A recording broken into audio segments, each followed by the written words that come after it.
Olá, queridos irmãos e queridas irmãs em Cristo. Hoje eu quero trazer um foco nos Salmos 23. Ele é um salmo que, para mim, ele é muito especial. E hoje eu quero quebrar ele para você poder entender o que ele quer trazer. E é um pouco fora de costume eu acabar chegando e trazendo um verso assim e quebrar ele para vocês. Mas eu acho extremamente necessário. Por isso agora, para começar, eu vou ler esse texto base. O Senhor é o meu pastor, nada me faltará. Ele me faz repousar em pastos verdejantes, leva-me para junto das águas de descanso, refrigera-me a alma, guia-me pelas varetas da justiça por amor do seu nome. Ainda que eu ande pelo vale da sombra da morte, não temerei mal nenhum, porque tu estás comigo. O teu bordão e o teu cajado me consolam. Preparas-me uma mesa na presença dos meus adversários. Unges a minha cabeça com óleo. O meu cálice transborda. Bondade e misericórdia certamente me seguirão todos os dias da minha vida. E habitarei na casa do Senhor para todo sempre. Para começar, uma introdução básica. Quem foi que escreveu este livro? Você me pergunta. Eu lhe respondo. É um salmo de Davi. O autor é Davi. Esse lindo salmo foi escrito por ele e ele é um dos mais conhecidos e citados na Bíblia. As suas palavras, elas são inspiradoras e elas expressam a confiança de alguém que depende totalmente de Deus. Davi, naquele momento, ele era... No caso, vocês vão ver ao longo que ele tem uma história, claro. E naquele momento, Davi, ele era um jovem pastor. Era ruivo e corajoso, que foi tirado dos apriscos das ovelhas e foi levado até governar Israel. Então, meio que, se você fizer uma comparação, ele saiu da água para o vinho, de um simples pastor para agora rei de Israel. E sem contar que ele é um dos maiores que tivemos. E isso tudo é mostrado ao longo da trajetória dele.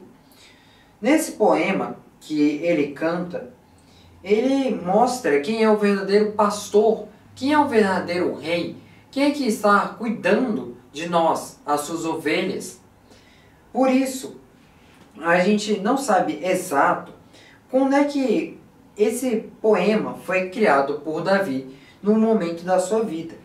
Mas a gente acredita que essa obra foi dos seus últimos anos, dado ao seu tom sereno e a sua confiança, a sua genuína confiança em Deus, em que ele não demonstra nem um pouco de preocupações acerca do seu destino incerto. Por isso, há mais de 3.000 anos, esse poema ele tem sido composto e inspirado louvores e orações, tanto de judeus, tanto de cristãos, em todo o mundo. Por que isto é importante? Porque este Salmo 23 é importante. Pois isso demonstra Deus como um pastor cuidadoso. O salmista Davi, aqui ele se refere como uma ocupação muito comum entre os judeus. O pastor, aquele que guia as ovelhas e que, se uma ovelha se perde, ele vai lá procurar aquela ovelha, ele faz de tudo pelo bem das suas ovelhas. E isso acontece desde Abraão, se você olhar lá em Gênesis capítulo 13, e também nos seus descendentes, se você olhar ao longo de Gênesis. E você vai ver, aquilo era uma profissão bem comum na época de Davi, bem comum na época dos judeus. E esse pastoreio, ele era uma atividade típica entre os israelitas. Davi, provavelmente desde pequeno, ele aprendeu essa tarefa com o pai dele, Jessé. E ainda jovem, ele começou a demonstrar que cuidava muito bem dessas ovelhas. E é só você olhar em 1 Samuel, capítulo 17, versículo 15, ou dos versículos 34 até 37, mostrando que ele defendeu as suas ovelhas de animais que queriam tomar a vida das suas pequenas ovelhas. E ele sabia que aquelas ovelhinhas, elas precisavam ser guiadas, elas precisavam ser protegidas e guardadas pelo pastor. Então, ele compara o pastor zeloso, a Deus, um criador que zela pelo bem das suas ovelhas, pelo bem da sua criação, que ele não vira as costas, mas ele está lá, olhando e cuidando deles. E protege, alimenta, sustenta. E é só você olhar Isaías capítulo 40, versículo 11. Que tal você também olhar que Deus é o pastor de Israel? Então você entende que Deus não vai deixar nada faltar às suas ovelhas. Ele está lá para cuidar delas. E Davi foi apenas uma figura, uma comparação, se você puder entender dessa forma. De qualquer forma, ele seria uma figura, um tipo de onde descenderia o grande e verdadeiro pastor dos homens, Jesus Cristo. Lembrando que sim, foi da linhagem de Davi que ele apareceu, o nosso Senhor e Salvador, Jesus Cristo. E é só você olhar, se você tem dúvidas, você pode olhar em 1 Pedro capítulo 2, versículo 25, e também em Hebreus capítulo 13, versículo 20. Mas o que essa metáfora quer dizer? O Senhor, pastor. Essa metáfora de Deus como nosso pastor, ele é bem comum aqui na Bíblia. Deus está presente, guiando o seu povo e evitando das catástrofes. E isso ocorre progressivamente ao longo dos tempos. Você vai notando que isso é bem recorrente, principalmente no Antigo Testamento. Isso é muito evidente, principalmente em Gênesis, que ele vai guiando o seu povo. Se você olhar em Êxodo, você vai ver como ele guia o seu povo para sair do Egito, se livrar daquele povo que tem feito eles de escravo. E se você olhar daí para frente, tem milhares de outras situações que você vai olhar e você vai ver. Deus é um bom pastor. Simples, né? Mas você precisa confiar em Deus. Você precisa confiar nele. Ele é o pastor. Imagine uma ovelha que não confia no seu pastor e ela segue por aí, ela não vai seguindo a manada de ovelhas, ela não vai seguindo o pastor e acaba se perdendo e pode acabar vindo a morrer se o pastor não for procurar ela. Jesus, ele é esse bom pastor que foi enviado para nos guiar, nós, que eu digo todos que creem, e desse modo a vida eterna. Ele quer que nós sejamos guiados até a vida eterna, para não pecar, não cometer atrocidades e outras coisas que não agradam a ele. Essa comparação entre Deus e o pastor não é só exclusivo nesse Salmo 23. Ele também mostra isso em outros salmos, também referindo ele como governantes levantados para liderar o povo de Deus. Eu quero deixar agora comentado o que cada versículo aqui traz. O versículo 1 mostra que o Senhor é um pastor cuidadoso, e essa imagem de ovelha ela é mostrada aqui. O Senhor é o meu pastor e nada me faltará. Simples.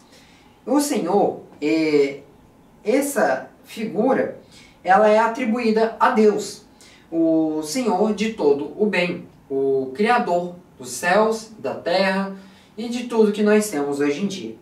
Então, ele é a provisão do rebanho, é a provisão que vai ter segurança no rebanho. Sem Deus, sem pastor, o rebanho estaria perdido. Um animal poderia chegar, comer e, você sabe, né? Uma cena aterrorizante.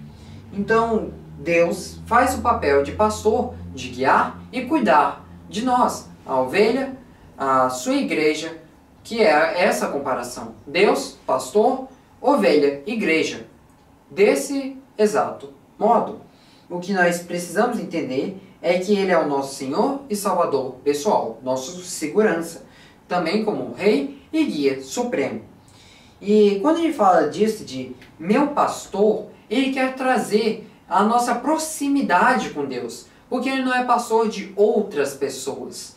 Ele não é pastor daquele grupo de ovelhas, ele não é pastor daquele outro grupo de ovelhas, Não, ele é o nosso pastor.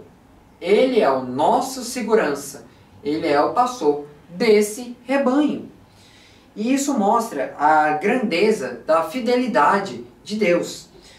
Apesar da grandeza do pastor de Israel, ele é o Deus pessoal que dá para a gente conhecer e se relacionar com os pequenos e simples de coração também.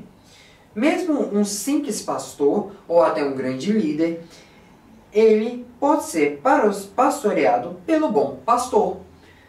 Ou seja, Deus também pode ser o seu pastor e ele conduzirá você por todo o seu caminho. Ele é o pastor da nossa igreja. Ele é o nosso pastor, o nosso segurança. Por isso, nós temos que entender que a nossa relação com Deus, o nosso pastor, nosso Criador, nosso Deus, tem essa relação. Então, o pastor e a gente ser as suas ovelhas vai estar também compreendido aqui, que nada nos faltará, por ele ser o nosso pastor. Então, essa confiança plena que nós, ovelhas, temos no nosso pastor, é uma provisão constante que Deus deve estar presente no seu coração e que ele vai suprir todas as necessidades dos crentes, aqueles que creem no seu nome e que ele é um Deus provedor que vai sustentar a nossa vida. Por esse motivo, creio que não faltará abundância espiritual em nós, correto? Então também não faltará pão, paz, proteção e coragem para seguir firme em nossos caminhos. O versículo 2, ele mostra o Senhor de uma forma ainda mais ampla. Um Senhor provedor de paz e sustento, com a imagem de ovelhas num campo verde e, no fundo, um riozinho. Ele me faz repousar em pastos verdejantes, leva-me para junto das águas de descanso.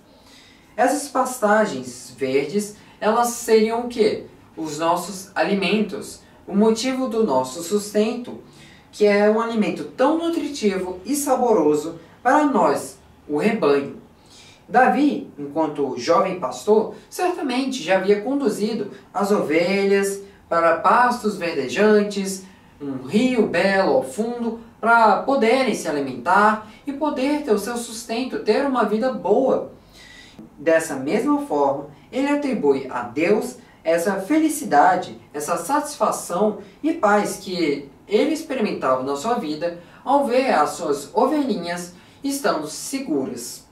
Esse repouso e descanso vem de Deus, porque ele provém, ele é o Deus provedor, e que ele dá o sustento necessário e que dá a calmaria que nosso coração anseia. Ele dá descanso à mente angustiada, ele sossega os ansiosos e por aí ele vai, ele dá conforto a nós. Então Deus ele é especialista em transformar cenários aterrorizantes em cenários belos. Você pode ver que ele acalma tempestades, mentes agitadas e torna elas em águas de descanso. Então, precisamos confiar que Deus, o nosso Senhor e Salvador, ele é misericordioso e um Deus provedor, e que vai sustentar as necessidades básicas do seu povo, da sua igreja, e com graça. Além disso, Cristo também vai satisfazer todos aqueles que creem nele em verdade e em que você já sabe, com amor e fidelidade. O versículo 3, ele já traz um outro aspecto. O Senhor é o guia pelos caminhos retos. Ela traz a ideia de paisagem de fundo, de natureza, um pôr do sol e um rio. Um ambiente simplesmente maravilhoso só de imaginar. E isso diz o seguinte: refrigera-me a alma, guia-me pelas veredas da justiça, por amor do seu nome. Ou seja, Deus, ele revigora a alma aflita e o coração atribulado. Ele dá alívio ao espírito que segue as suas vozes, a sua voz de comando, as suas ordens. e a orientação também bondosa de Deus, que nos conduz de uma vida pacífica e justa, não indo para o lado, não indo para o outro, não indo para um pecado, para o outro, ou comportamentos e atitudes que não são corretas. Desse modo, ele ensina esse caminho aos pecadores, como está escrito em Salmos, capítulo 25, versículo 8 até 12. E Jesus é o caminho perfeito. Ele nos orienta na direção correta diante de Deus. E isso é dito lá em João, capítulo 14, versículo 16. O versículo 4, ele abrange ainda mais o que Deus pode ser na sua vida. Ou seja, o pastor, Deus, presente numa imagem sombria, a silhueta de ovelhas no pôr do sol. Então, mesmo quando ele está falando nisso, ele mostra que apesar da escuridão ali, ele está lá. Vamos ler. Mesmo quando eu andar por um vale de trevas e morte, não temerei perigo algum, pois tu estás comigo. A tua vara e o teu cajado me protegerão. Vamos reler essa última parte. Mesmo quando eu andar por um vale de trevas e morte. O povo de Deus, ele já chegou a passar por muitas calamidades, muitas tribulações. Só um exemplo rápido e básico que qualquer um pode sacar imediatamente. O povo de Israel fugindo do Egito. Sim, até a jornada deles, até o local perfeito, onde jorra mel e leite, tudo que eles precisavam. Ele vai guiar o povo ali por aquela situação em que eles não iam ter comida, não iam ter nada, e Deus, ao longo do caminho, ele sabe que o povo de Israel tem problemas. Então ele vai, manda maná, manda o que é necessário para o povo se proteger e continuar a comer, não para perecer. Desse modo, a escuridão dessas causas naturais, os sofrimentos, doenças e até a própria morte, ou de coisas malignas, como perseguição, destruição e sofrimentos causados por Satanás, homens maus e etc. Tanto num caso, tanto no outro, o rebanho de Cristo não precisa temer, mas nós precisamos perseverar com fé até o fim. Lembre-se, irmãos, o céu vai nos retribuir por todos os sofrimentos que nós passamos. Não desista.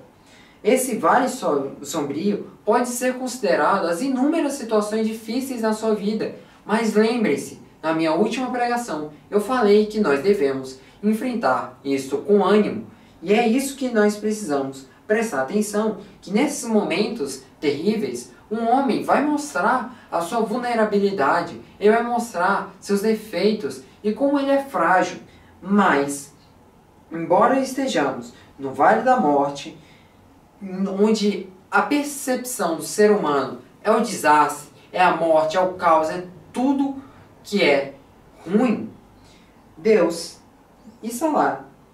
Ele vai estar lá. Ele está observando. E ele vai aparecer e vai acalmar seu coração. Porque ele não quer que você fique com medo, porque as tribulações da vida são difíceis, porque as coisas que ocorrem são complicadas, mas Deus está lá. Ele vai te acalmar e não vai deixar que mal algum lhe suceda. Desse modo, Jesus vai conceder graça e perdão. Ele cancelou a dívida de que nós, cristãos, temos. Nós não precisamos pagar a Ele por causa daquela morte. Ele pagou todas as nossas dívidas. Ele pegou os nossos pecados e jogou fora. Além disso, a gente pode também observar em outros momentos aqui, como não temerei mal algum, pois tu estás comigo. E isso significa a presença de Deus que traz a segurança e a proteção, ainda que enfrentamos perigos que nos assombram fortemente durante a nossa vida. Sem contar que, quando ele fala, a tua vara e o teu cajado me protegem, O que é isso? Para que ele fala disso? Porque o cajado ele serve para defender o rebanho, para ajudar a proteger as suas ovelhas e guiar e resgatar elas. Então é muito útil esse cajado e Deus estará lá usando o cajado para guiar e cuidar de nós. E além disso, aqui no versículo 5, o Senhor ele prepara bênçãos. Por quê? Porque essas imagens que ele traz aqui são imagens de pratos com refeições num fundo escuro. Preparas-me uma mesa na presença dos meus adversários. Unge a minha cabeça com óleo, o meu cálice transborda. O que isso quer dizer? Que nesse momento em que prepara-me uma mesa à vista dos meus inimigos, a partir desse versículo, Davi muda a simbologia de Deus. Ele não traz mais Deus apenas como um pastor, mas ele traz Deus como nosso anfitrião que nos recebe em sua casa. Uma providência divina, as ações de Deus nos conduzindo nesses acontecimentos que considera aquela preparação que os crentes necessitam. Os cristãos, eles estão isentos de adversidades e problemas, que é isso que o diabo quer botar nas nossas vidas. O mundo, a carne e o diabo. Esses três andam em conjunto para nos fazer pecar, mas Deus está lá e não vai deixar que mal algum nos suceda. Então quando ele fala aqui, unges a minha cabeça com óleo, essa unção, ela é um costume social bem praticado naqueles tempos de Israel. Ungir significa untar, derramar ou esfregar óleo. E estava associado a momentos de alegria e comemoração, uma celebração. Mas também possuía os seus significados profundos. A unção com óleo, perfume, ungento, era feito em diferentes contextos. Cada um tem a sua ocasião, o seu contexto. O meu cálice transborda. Isso significa que a taça está cheia, relacionada à vida abundante que Deus nos dá. Ele proporciona isso em Jesus Cristo, quando Ele livra-nos de nossos pecados. E nós devemos amar e servir a Deus, um Deus infinito, que nele nós temos todas as coisas e nós apenas precisamos ter fé nele. E é por isso que o Senhor nos preenche e nós não vivemos sedentos, solitários, e é desse modo que o nosso cálice transborda. Por conta disso, eu trago agora o versículo 6. Ele mostra o Senhor como bondoso e misericordioso. Ele traz a imagem de uma paisagem com uma ovelha na estrada. Bondade e misericórdia certamente me seguirão todos os dias da minha vida e habitarei na casa do Senhor para todo sempre. O que essa parte quer dizer é que somente Deus é bom, verdadeiramente bom, e que Ele vai prover todo o bem e bondade existente, e que a misericórdia do Senhor é a manifestação do seu amor, a bondade em nosso favor, a sua misericórdia por nós, tanto que Ele mandou mais à frente o seu Filho para nos livrar de nossos pecados. Certamente também demonstra uma confiança de bondade, fidelidade e amor de Deus a conceder esses benefícios, essa felicidade e essa proteção. E adicionando, também tem quando ele fala, habitarei na casa do Senhor. A casa de Deus, ela é a sua presença. Então quando nós habitamos na casa de Deus, nós estamos na presença de Deus. E isso quer dizer que nós não podemos nos preocupar, porque Deus está lá, Ele está observando e nada vai acontecer com a gente. Estamos na presença dEle e Ele está nos sustentando, está nos protegendo. Por conta disso, a casa de Deus é um local de adoração. de conhecimento e comunhão com Ele. E ela não está limitada mais a apenas um espaço específico hoje em dia. Enfim, Ele promete preparar um lugar que nos leva para sempre estar com Ele. E que através desse Salmo 23 e de toda a Bíblia também, você se lembre que Deus está presente com você, mesmo diante de perigos e problemas, pois que você tem que crer que a presença de Deus é suficiente para sustentar você. Ele mostra que Deus, Ele é um pastor que cuida de nós e que Ele é um anfitrião que nos traz a sua presença e que cuida, dá sustento e não nos permite sair fora do seu caminho, um caminho reto, e você não vai se perder numa linha reta.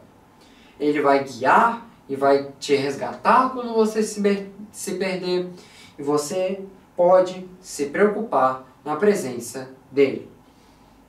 Olá, Senhor, meu Deus, meu Pai Celestial, que você possa, Senhor, guiar o seu rebanho e que ele não seja atentado, que animais não venham tentar matar, comer as suas ovelhas, e que você possa cuidar, Senhor, da sua igreja, para que nenhum mal lhe suceda. Que você fique lá e que não permita, Senhor, que os nossos irmãos, que as suas ovelhas venham a fraquejar, que eles venham a desistir, Senhor, mas que você possa mostrar para eles que você é um Deus que provê, que você não vai deixar nós sofrermos, que você está lá e não vai deixar nada de mal nos acontecer, e que nós apenas precisamos ter fé, seguir o teu caminho, seguir as tuas ordens e seguir a tua lei, para não cair em tentação, não cair em coisas que não vão nos fazer